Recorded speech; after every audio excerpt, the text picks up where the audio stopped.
Misiones, límite noreste de la República Argentina y último refugio del bioma más rico de este extenso país. Entre su encumbrada selva y colorado suelo, se desarrolla una fantástica diversidad biológica que teje su red de infinitas relaciones bajo el amparo de un parque nacional. Fuera de estos límites, la naturaleza aguarda silenciosa el avance del hombre y sus máquinas.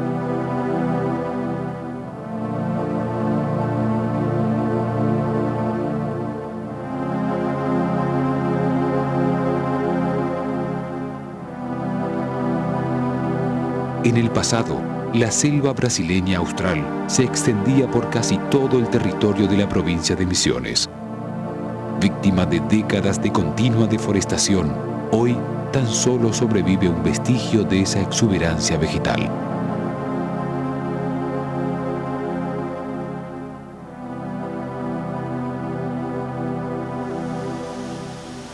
Esta delgada franja selvática se ubica en el norte misionero y está delimitada por el Parque Nacional Iguazú. Este parque fue creado en el año 1934 con el objeto de resguardar, además de su riqueza biológica, la espectacularidad escénica que brindan las cataratas del río Iguazú.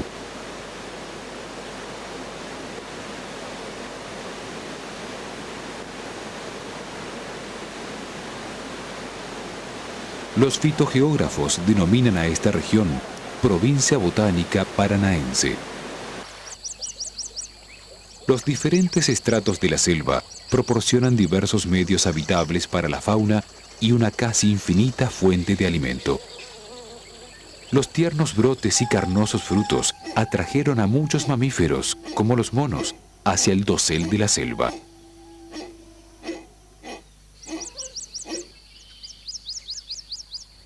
En la oscuridad del suelo se brinda también una abundante despensa para otros mamíferos, como las corzuelas y los tapires, que en la penumbra utilizan sus bien desarrollados sentidos auditivos y del olfato.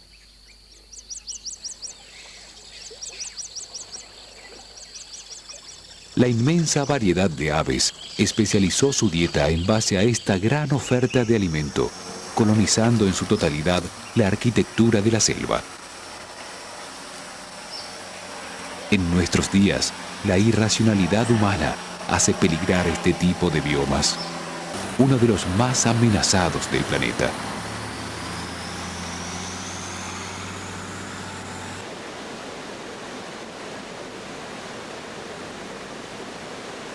Misiones de historia y naturaleza.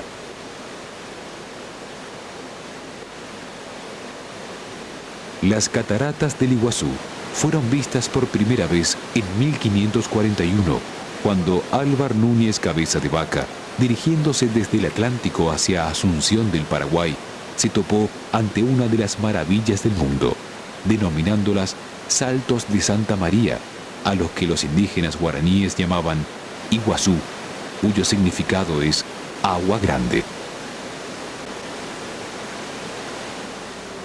Más tarde, entre los años 1609 y 1767, tuvieron lugar las misiones jesuíticas, muchas de las cuales se asentaron en el actual territorio de esta provincia, que por ellas lleva su nombre. Estas reducciones formaban parte de otras ubicadas en Paraguay y Brasil, constituyendo en total 30 pueblos guaraníes que albergaban unas 200.000 personas, mientras Buenos Aires era tan solo una aldea.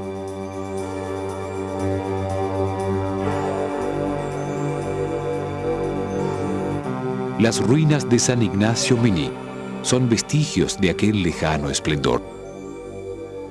Dirigidos por unos pocos sacerdotes, miles de aborígenes que escapaban de los esclavistas fundaron entre 1622 y 1637 los pueblos cuyas ruinas se observan en la actualidad.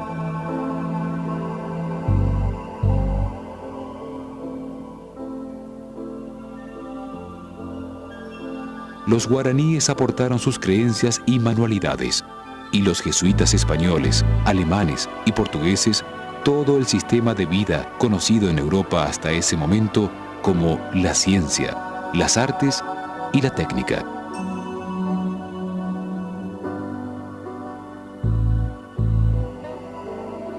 Estas impresionantes construcciones dan muestra en la fineza de sus detalles ornamentales de las posibilidades culturales que guardaban los guaraníes, una de las tantas civilizaciones aborígenes que fueron injusta y brutalmente sometidas en pos de la famosa colonización americana.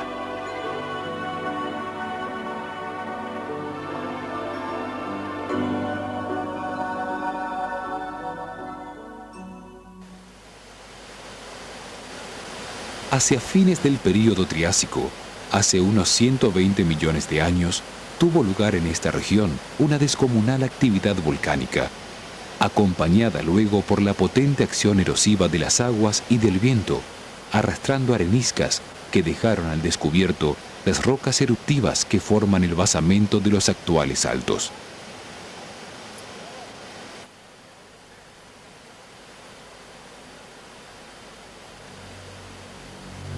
Una falla geológica producida hace 100.000 años en el sitio conocido como Tres Fronteras, que es la desembocadura del río Iguazú en el Paraná, dio origen a este mundo de cascadas. El río Paraná fue afectado por este movimiento, socavando rápidamente su lecho para estabilizarse unos 80 metros debajo de su anterior cota, convirtiendo la desembocadura en una violenta y espectacular cascada.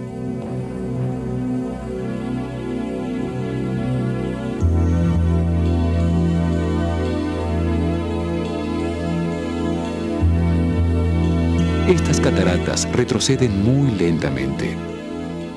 Han necesitado casi 100.000 años para recorrer 23 kilómetros, desde Tres Fronteras hasta la actual Garganta del Diablo.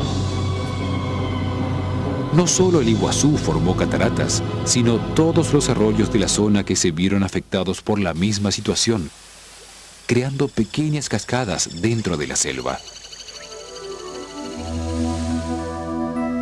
La provincia de Misiones posee los ríos más caudalosos y el sistema hidrográfico más denso de Argentina, compuesto por unos 800 cursos de agua que serpentean ocultos en la espesa floresta subtropical.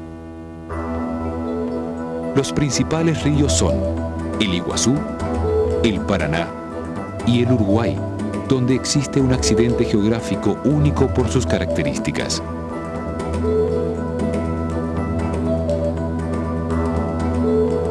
Una fractura geológica hace que el río se precipite sobre sí mismo.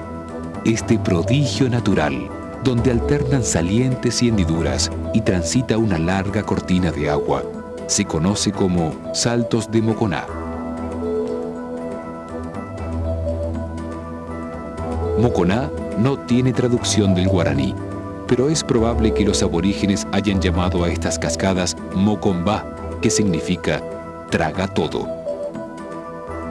Aquí se ha formado una especie de canal que transita por el centro del río en su misma dirección y durante unos 4 kilómetros. El torrente de agua no cae hacia adelante, como sucede en cualquier catarata, sino que el río se precipita hacia un costado, desde una altura promedio de 15 metros según su caudal de agua. Estos particulares e impresionantes saltos son, aún hoy, muy poco conocidos, debido a lo dificultoso que fue durante años acceder a ellos.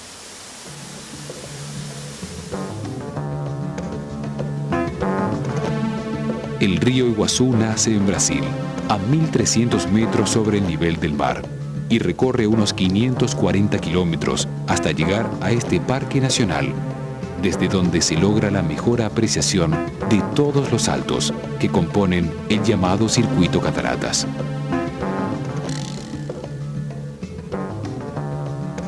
Navegar el Iguazú inferior no solo es una aventura, sino que permite sentir la acción misma de la naturaleza, en la que el hombre puede participar, logrando un acercamiento a estas maravillas.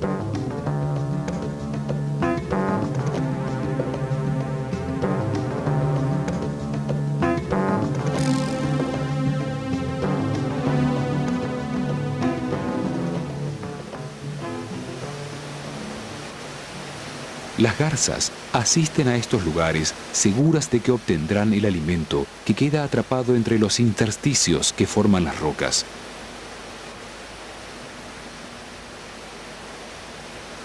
Durante horas recorren de piedra en piedra el lugar y capturan con su fino pico y en un certero movimiento los pequeños peces.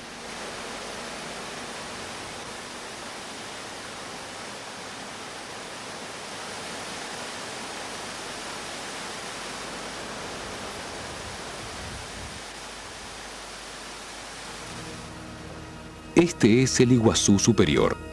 Navegar sus mansas aguas permite no solo oír los sonidos de la selva, sino también detectar parte de la gran variedad de fauna que vive en esta región mesopotámica.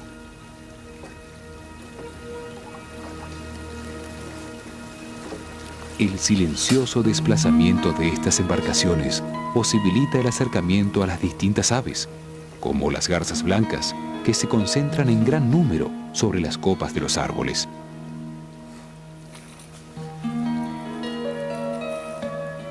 La abundancia de caracoles de agua dulce atrae a los caracoleros que acechan continuamente.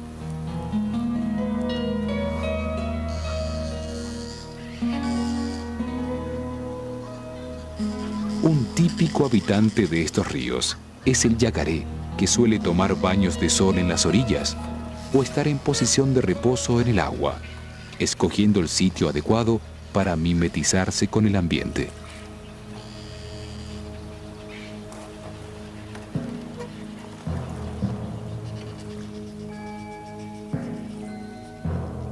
El número de yacarés ha disminuido notablemente desde el momento en que el hombre inició la caza en busca del atractivo y pulido cuero de su vientre. Aquí, en el parque, están a salvo y por ello es habitual su presencia.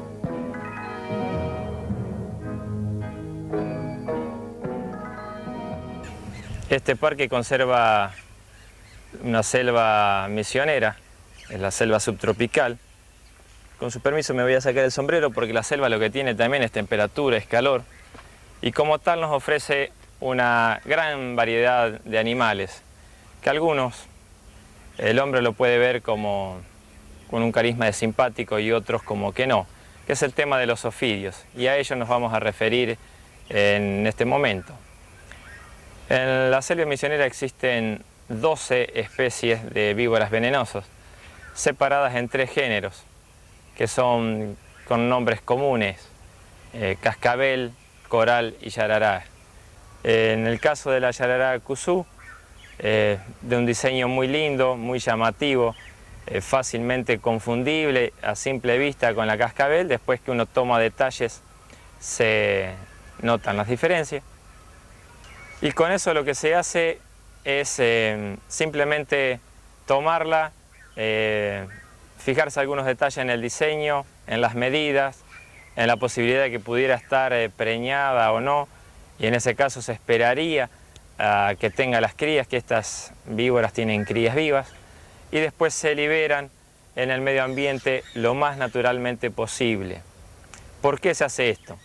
Porque en nuestro país, desde el año 86, 87, ya se fabricaban 16.000 dosis de sueros antiofídicos por año. Y por otra parte, el quitar estos animales del medio ambiente, que son tan necesarios como cualquier otro para mantener el equilibrio, puede producir una explosión demográfica, por ejemplo, de ratones. Estos animales, sobre todo cascabel y yarará, se alimentan especialmente de roedores. Una explosión demográfica de estos animalitos puede causar más daños y más perjuicios al hombre que lo que causaría la mordedura de una víbora, que es fácilmente atendible. Y el desequilibrio puede venir por el lado de enfermedades como la peste bubónica, la fiebre hemorrágica, lo que se conoce como mal de los rastrojos, el perjuicio que causan las mismas plantaciones de maíz, de trigo. Los animales echan a perder mucho más cantidad de eso, pero por sobre todo está la vida humana. Y también ocurren más muertes por fiebre hemorrágica que por mordeduras de estas víboras, que por eso aquí se las conserva en su estado natural y se devuelven a la naturaleza. La selva subtropical de la provincia de Misiones guarda las mismas características que la del sur de Brasil y Paraguay.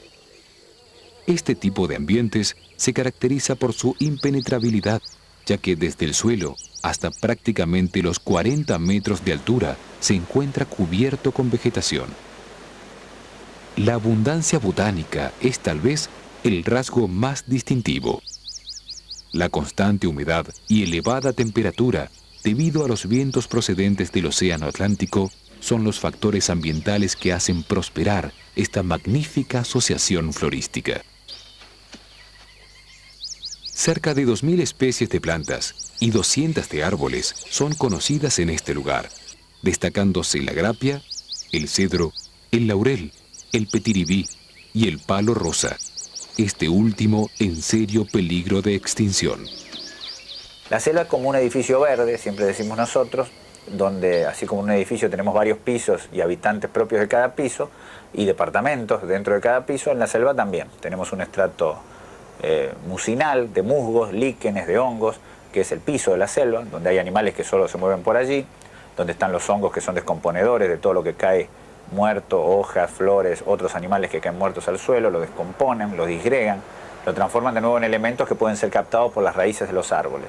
Después tenemos un estrato arbóreo o secundario, o sotobosque, enmarañado muchas veces cuando el hombre metió mano, limpio, cuando el hombre no lo afectó, la selva virgen era originalmente limpia, fácil de caminar, se enmaraña con cañaverales, con yuqueríes, con especies espinosas cuando el hombre la corta, la lastima. Y dentro de este piso es más fácil ejemplificar lo de los departamentos. Por ejemplo, los tacuarales son un departamento bien concreto. Hay una rata tacuarera, hay una rana tacuarera, hay pájaros que solo viven como los bataraes dentro de estos tacuarales, hay insectos que los buscan para poner sus huevos o para ocultarse en ellos. Así que el ejemplo del departamento dentro del edificio lo cubren bastante bien.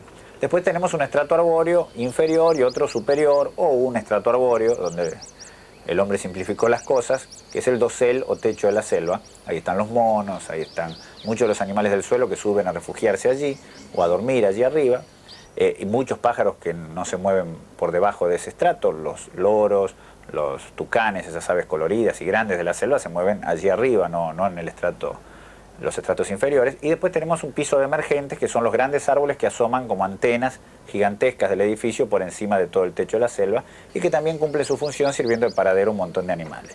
Completando el esquema, hay enredaderas y cipoes que sirven como escaleras o ascensores para que los animales se trasladen de un lugar a otro. Así que tenemos especies exclusivas de un departamento de la selva, otras de un piso, otras como los porteros del edificio que se mueven libremente de un piso al otro a través de ese sistema de escaleras. Esta es la forma más gráfica que nosotros usamos para explicar desde chicos de jardín de infantes hasta adultos en las charlas qué es la selva, y que en definitiva como edificio es complejo y tenemos que manejarlo con sumo cuidado, porque hay muchas vidas en juego, como cualquier modificación que hagamos en una columna de uno de los edificios céntricos.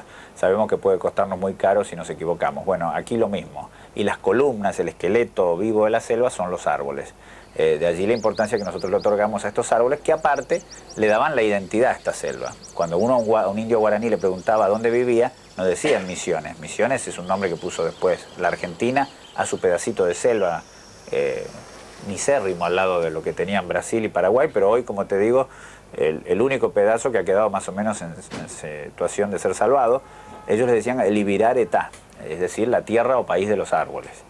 Bueno, por culpa nuestra está dejando de serlo, ¿no? Pero esa es otra historia.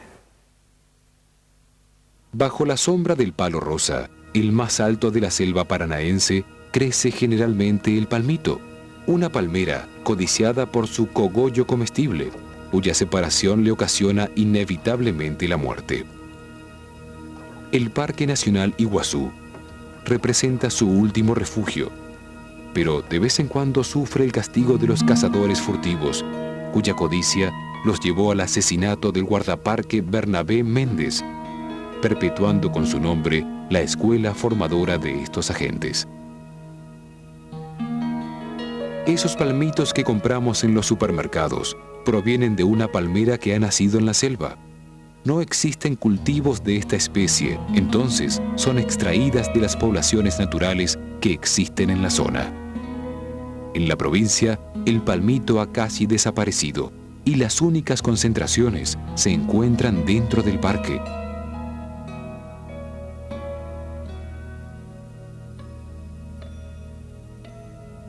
La selva representa el ecosistema de mayor biodiversidad del mundo.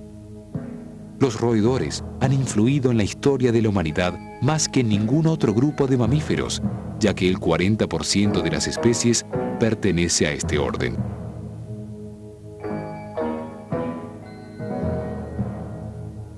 Una de ellas es el agutí, que se deja ver muy rara vez, por lo que su biología en estado salvaje prácticamente se desconoce.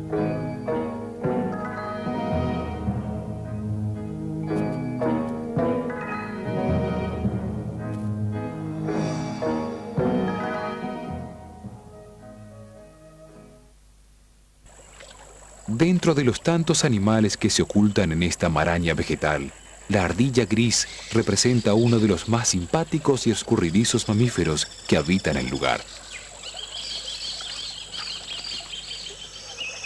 Estas ardillas viven y construyen sus nidos en los árboles.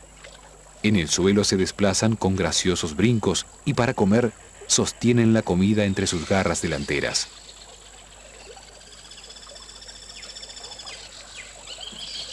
La cola les sirve para mantener el equilibrio cuando corren y trepan. También la utilizan como bandera para comunicar señales entre el grupo.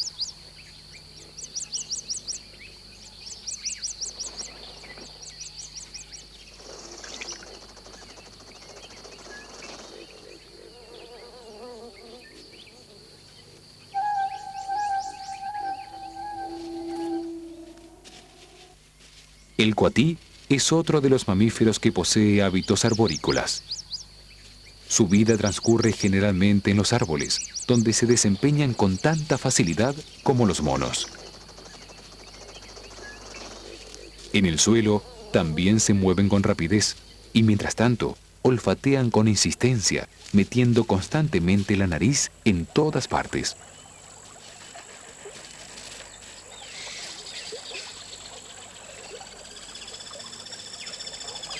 Durante la mañana y el atardecer, buscan su alimento, que consiste sobre todo en frutos e insectos.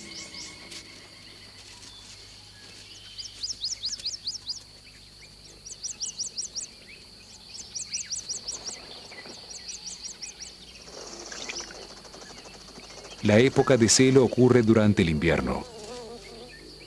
Después de una gestación de 10 semanas, la hembra da a luz 4 o 5 crías que oculta cuidadosamente. A los 11 días se incorporan e intentan caminar, pero lo hacen de una forma muy torpe, porque aún no logran coordinar muy bien sus movimientos.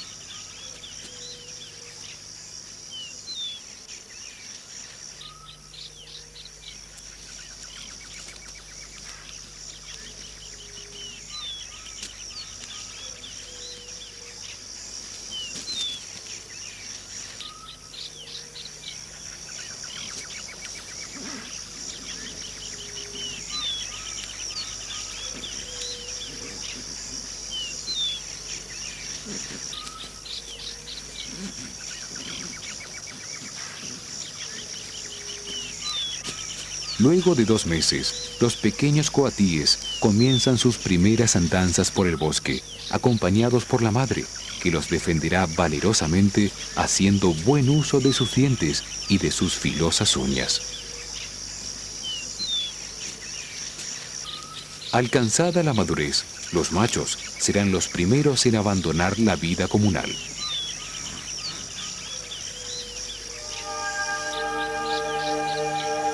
Los máximos cazadores de esta selva son los grandes felinos, como el puma y el más corpulento de América, el yaguareté, en serio peligro de extinción. Gracias a la protección que ofrece el parque, aún sobreviven algunas parejas, pero sufren el escaso espacio boscoso que no permite la expansión de su especie. Sobre este ambaí un árbol de frutos comestibles de valor medicinal, se posa una hermosa pava de monte, conocida como yacutinga, muy difícil de observar, ya que ha sido prácticamente diezmada como consecuencia de la persecución de la que fue víctima para obtener su carne.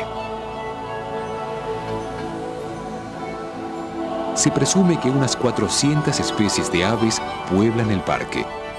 Esta gran variedad forma parte del alto valor escénico que rodea a las majestuosas cataratas.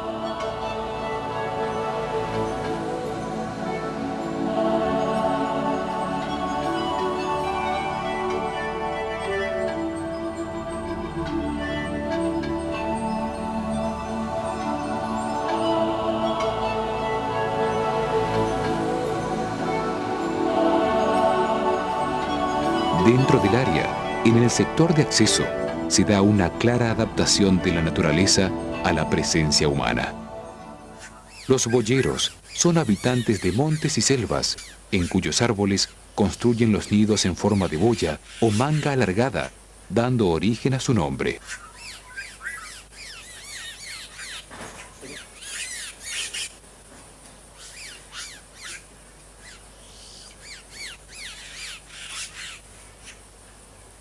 Su alimentación es muy variada, pero principalmente consumen insectos y larvas, y cuando estos escasean, recurren a los frutos.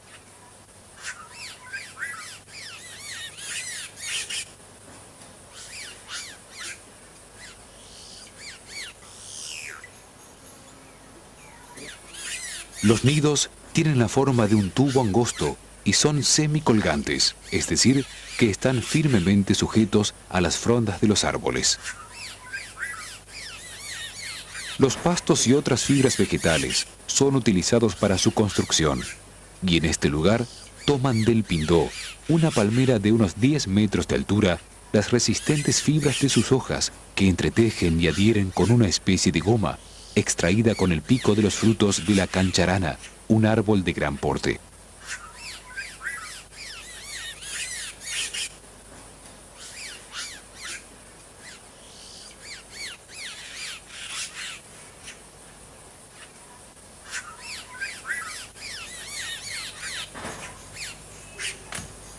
El mayor enemigo natural de estas aves es el tucán, que con su largo pico devora los huevos y pichones.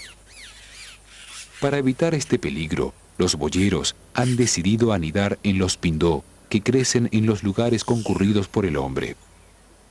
De esta manera, los tucanes, glotones pero tímidos, rehúsan acercarse, siendo uno de los pocos casos donde la presencia humana permite la continuidad de una especie.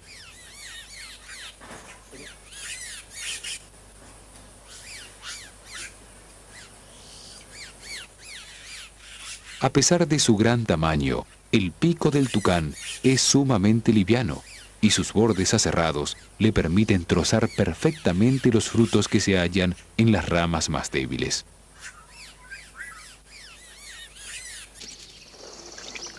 Una especie de difícil observación debido a su pequeño tamaño y capacidad de camuflaje es la catita enana. Con sus 11 centímetros, suelen pasar desapercibidas entre el follaje, alimentándose en silencio.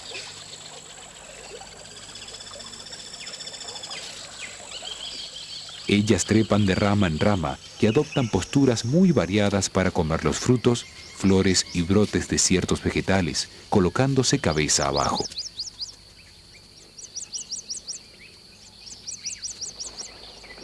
Contrariamente, es común detectar a la urraca por su llamativo color y gran curiosidad.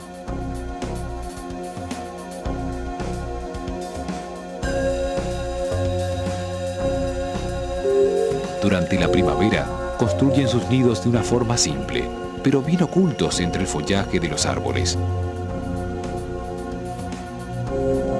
Los hermosos pichones verán transcurrir sus días de crianza bajo la activa protección de sus padres.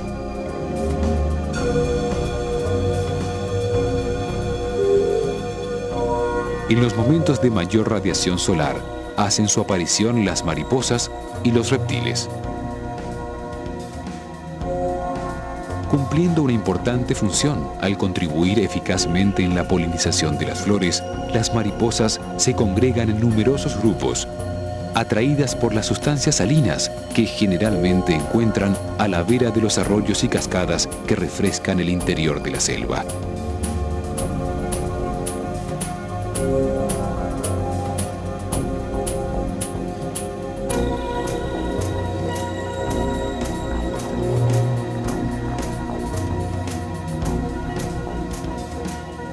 Esta variedad de lagartija, que habita en todo el noreste argentino, aprovecha las horas más calurosas del día para elevar la temperatura de su cuerpo. A diferencia de otras lagartijas, esta especie no puede liberar voluntariamente su cola para distraer al enemigo y escapar. En cambio, aprovecha las técnicas del mimetismo y su agilidad para la huida.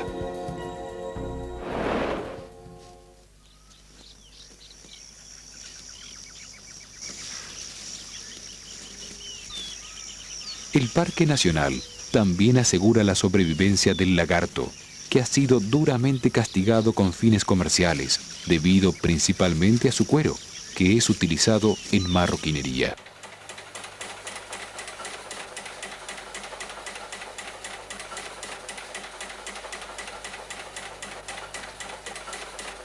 La Secretaría de Recursos Naturales de Argentina desarrolló un proyecto cuyo principal objetivo fue la medición poblacional de la especie para lograr que este recurso sea sustentable.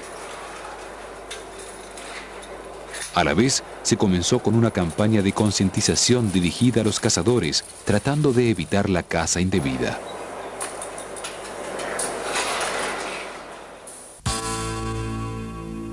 Señor cazador de iguanas, este mensaje está dirigido a usted.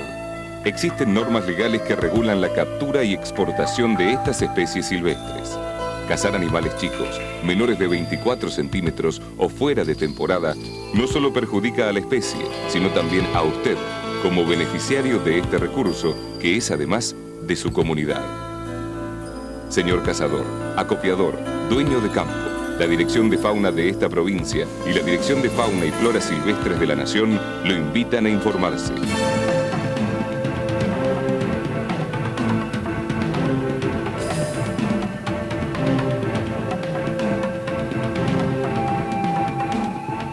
Cumpla con la ley. Así, y para el beneficio de todos, aseguraremos el futuro de la iguana. Programa Nacional de Conservación y Manejo de la Iguana. La distribución de este habitante de climas templados se extiende por casi todo el continente sudamericano hasta el centro de la Argentina. Su hábito alimentario varía según el crecimiento. De jóvenes se alimentan de caracoles, arañas, insectos y pequeños frutos carnosos. Con el correr del tiempo, ya más aptos físicamente, logran trepar a los arbustos para buscar los nidos de avispas, de los cuales extraen la miel, por la que sienten especial predilección. Por poseer sangre fría, el lagarto no puede regular su temperatura corporal, y es por ello que adopta hábitos diurnos, comenzando su mayor actividad en horas del mediodía. Viven en madrigueras que excavan entre las raíces de los árboles y en ocasiones comparten las cuevas de otros animales. Su presencia dentro del ecosistema es muy importante al controlar eficazmente la población de roedores. Aprovechando el soporte que les brindan los árboles, una gran variedad de plantas viven aferradas en las alturas, recurriendo a las más diversas estrategias para desarrollarse, a veces a varios metros del suelo. El interior de las bromeliáceas conforma un verdadero microhábitat para un sinnúmero de insectos que se refugian en la base de sus largas hojas, algunas con púas en sus bordes. Entre las epífitas más notables se destaca el huenvé, con sus grandes hojas y raíces tan resistentes que los aborígenes las utilizaban en la construcción de trampas. Los frutos del huenvé son muy codiciados por los monos carayá o aulladores, que con sus excrementos se encargan de diseminar las semillas entre las ramas de los árboles. Estos mamíferos poseen un pelaje largo y espeso. En el macho es en su totalidad de color negro oscuro, y tanto el de las hembras como el de los ejemplares jóvenes lo es de coloración marrón clara.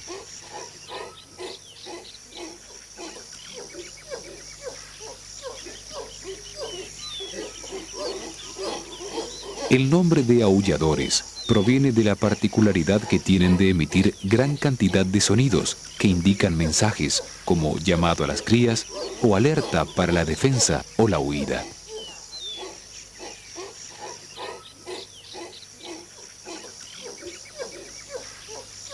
El alarmante retroceso de la selva subtropical y el comercio ilegal para la venta como mascotas los colocan en la lista trágica de especies en peligro.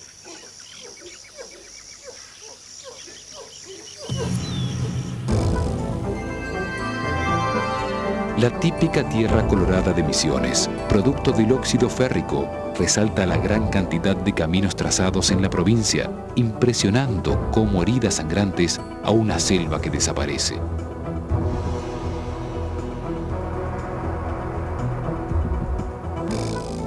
La capa de tierra es sumamente delgada, lo que obliga a los árboles a entrelazar las raíces entre sí, pues no pueden profundizarlas por la proximidad del estrato rocoso.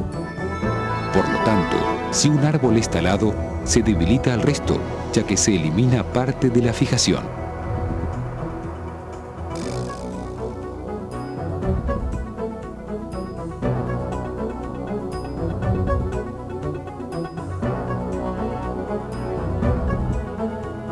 Del total de superficie boscosa que albergaba la provincia, en el año 1979 solo existía un 40%.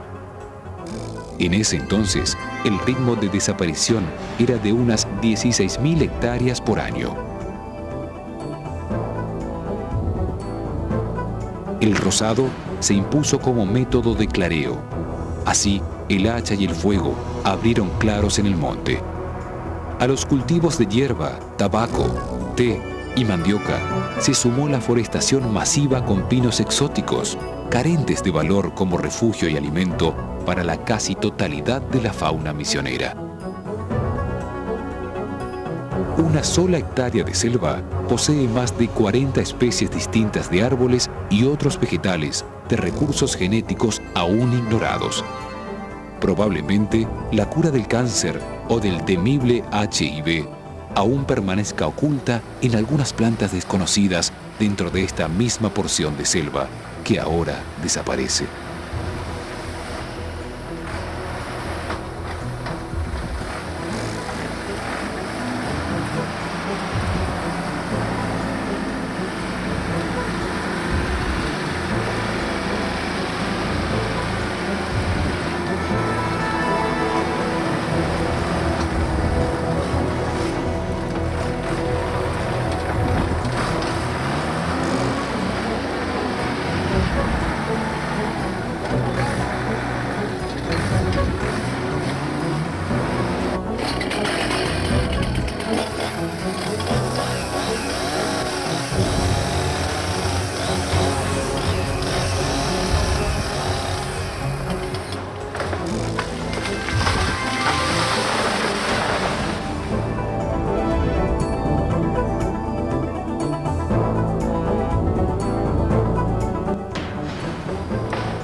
De continuar la tendencia actual de alteración de ambientes, explotación forestal, caza indiscriminada y contaminación, en un futuro cercano estaremos aniquilando a nivel mundial unas 130 especies por día.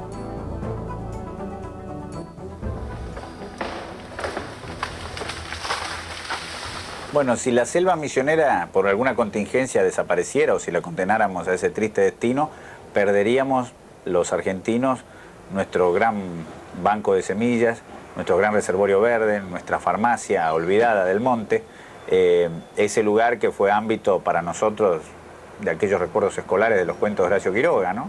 Ese paisaje de esos cuentos, esas historias se desarrollaron en ese paisaje. No tendría ningún sentido ni volver a leerlos si no hubiera quedado algo de esa selva en pie para que podamos verla y soslayarnos con sus maravillas. Y que quede algo en pie no significa que quede un pedacito miserable como en algún parque nacional o en algún parque provincial, sino realmente una continuidad relevante del ambiente para que todas sus especies convivan. Hace poco nos preguntaban si el yaguareté tenía que seguir existiendo en la selva misionera. Y yo decía que bueno, que la selva, que en realidad, si se perdía el yaguareté, se perdía nada más que una especie y la selva seguía en pie con todas las otras especies.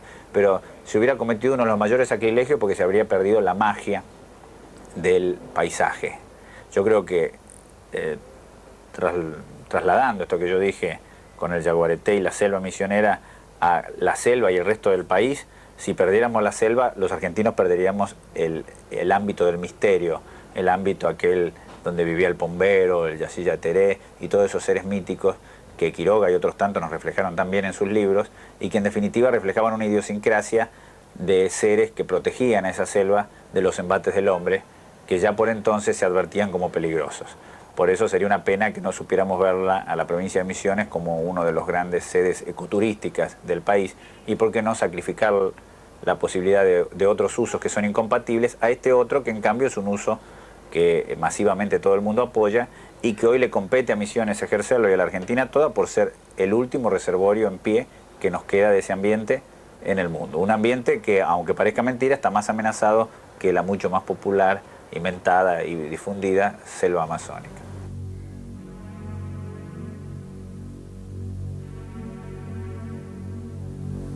El caudal medio anual del río Iguazú es de unos 1.400 metros cúbicos por segundo, que descienden estrepitosamente por más de 14 saltos importantes a lo largo de 2.700 metros de longitud.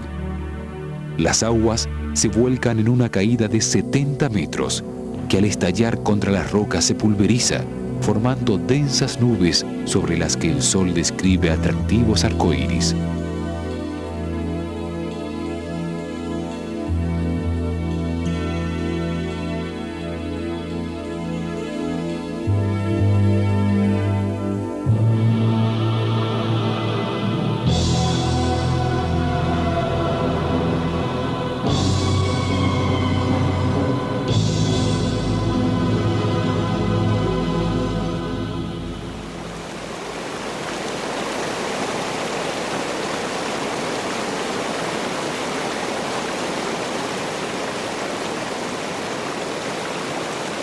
Toda la provincia de Misiones y sus alrededores estaba ocupada por ambientes selváticos.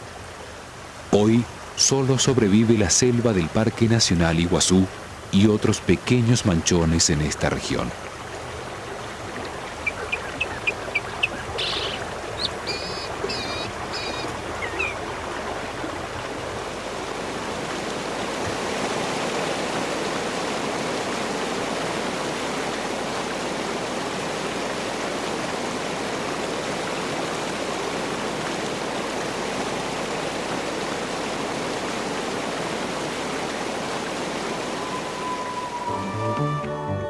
La irracionalidad y desidia humana pone en constante peligro este banco genético de enorme potencialidad y desconocido casi totalmente.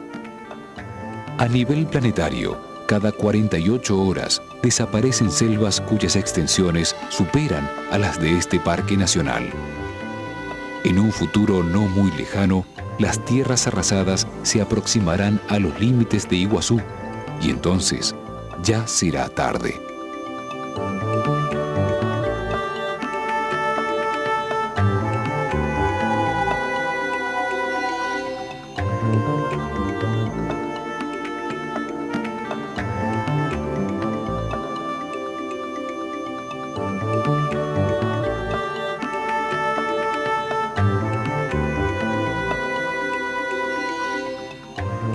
Aunque las reservas y parques nacionales intentan mantener bajo protección los ambientes, estas reducidas muestras no son suficientes.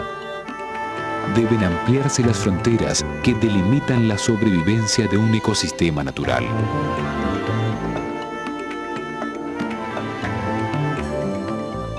La posibilidad que posee el hombre de influir sobre su propia evolución mantiene viva la esperanza de una elección beneficiosa para nuestro planeta.